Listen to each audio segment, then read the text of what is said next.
তাহলে বলের ব্যাস ছিল 28 সেমি, ব্যাসার্ধ পেলাম 14 সেমি। এবারে আমরা লিখব যে বলের আয়তন। বলের আয়তন। গাইডেন্স সাপোর্ট ম্যাথ এডুকেশন ক্লাসে সবাইকে স্বাগত। আজ বৃহস্পতিবার, আজকে ক্লাসে থাকছে দশম শ্রেণীর কোষে দেখি 12-র গোলকের 4-এর দাগের অঙ্ক। অঙ্কটা ভীষণ ইম্পর্টেন্ট অঙ্ক, প্রায়ই পরীক্ষাতে আসে, সুতরাং আজকে ক্লাস থেকে অঙ্কটা তোমরা ক্লিয়ারলি বুঝে নাও। দেখো, ক্লাস 10-এর কোষে দেখি 12-র 4-এর দাগের অঙ্ক আছে। 28 সেমি দৈর্ঘ্যের ব্যাস বিশিষ্ট একটি নিরেট গোলক জলে সম্পূর্ণ নিমজ্জিত করলে যে পরিমাণ জল অপসারিত করবে তা নির্ণয় করি। দেখো, আজকের ক্লাস 10-এর কোষে দেখি 12-র 4-এর দাগে গোলকের অঙ্ক। আমাদের এই অঙ্কে বলা আছে যে একটা বলকে কোনো একটা পাত্রে, যে পাত্রে জল আছে, কিছুটা জল আছে, মনে করো এই পর্যন্ত জল আছে। এখন একটা বলকে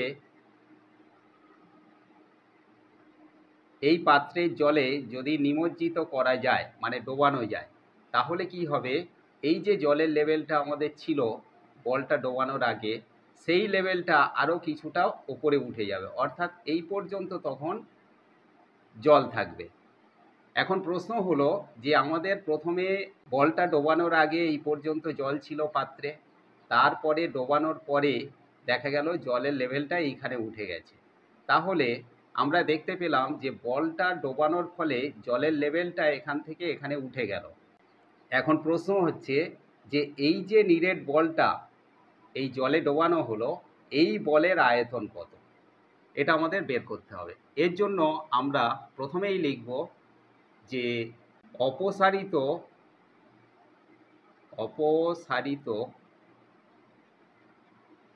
জলের, মানে যে জলটা অপসারিত হবে, মানে ডোবানোর ফলে যেটা এক্সট্রা বৃদ্ধি পাবে, সেইটা অপসারিত জল। এই অপসারিত জলের আয়তন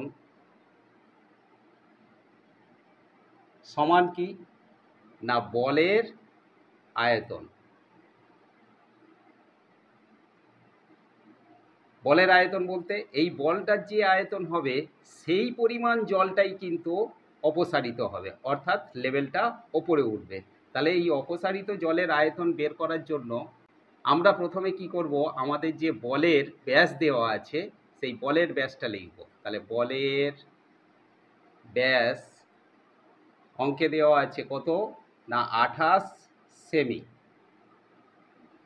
মনে করো এইটা বল বৃত্তাকার, এইটা কেন্দ্র, এই কেন্দ্র থেকে পরিধি পর্যন্ত দূরত্বটাকে বলা হচ্ছে ব্যাসার্ধ।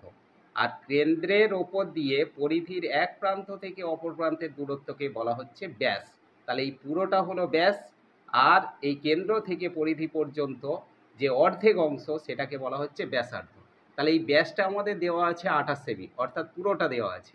তাহলে ব্যাসার্ধ মানে এই অর্ধেকটা কত? তাহলে আমরা লিখব যে ব্যাসার্ধ, এই ব্যাসার্ধকে আর ধরা হয়। ব্যাসার্ধ সমান কত না ব্যাসের অর্ধেক, সেই জন্য এর নাম ব্যাসার্ধ, ব্যাস যোগ অর্ধ। তাহলে 28কে আমরা অর্ধ মানে অর্ধেক 2 দিয়ে ভাগ করব।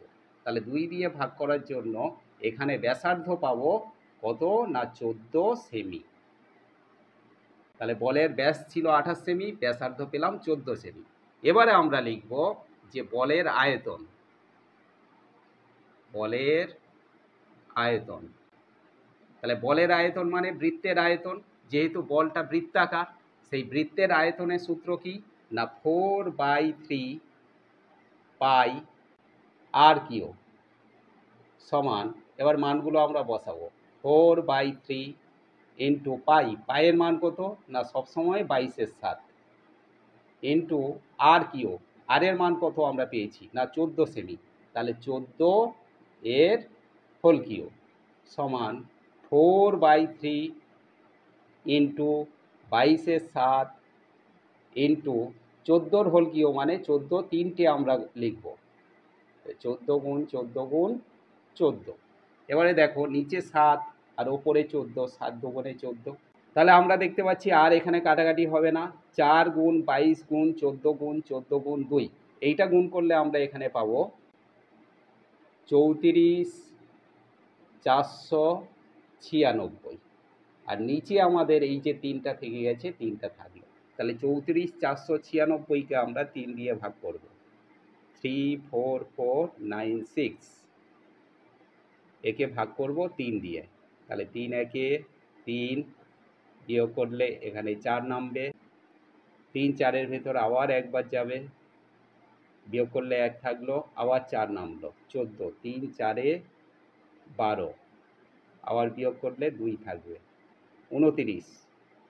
3 9 27, বিয়োগ করলে 2 থাকলো, এখানে 6 নামলো, 3 8 24। তাহলে এখানে বিয়োগ করলে আবার 2 পাবো, এই 2টা ওপরেই যাবে আর এই 3টা নিচে আসবে, অর্থাৎ 1 1 4 9 8 পূর্ণ 2-এর 3। তাহলে এখানে আমরা লিখব